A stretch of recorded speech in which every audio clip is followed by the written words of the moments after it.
Samantala, muling binigyang diin ni Police Lieutenant General Nartatis Jr. ang kahalagahan ng disiplina at respeto sa uniforme ng kapulisan kasunod ng pag-viral sa isyu ng maling paggamit ng PNP uniform.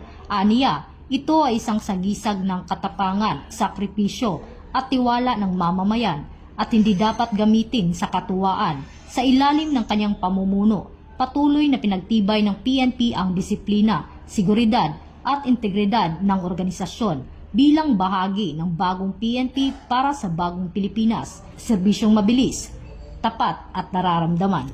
Sa ginanap na press briefing na pinangunahan ni Acting Chief PNP Police Lieutenant General Jose Melencio C. Nartatis Jr., tinalakay ang banta ng cyber attack at mahigpit na binabantayan ng PNP Anti-Cyber Group, katuwang ang Department of Information and Communications Technology.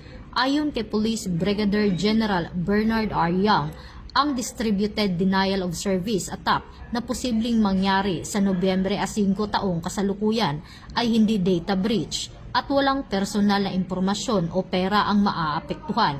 Hinihikayat ng PNP ang publiko na manatiling kalmado, umiwas sa maling impormasyon at makipagtulungan sa mga otoridad upang mapanatili ang kaligtasan ng komunidad.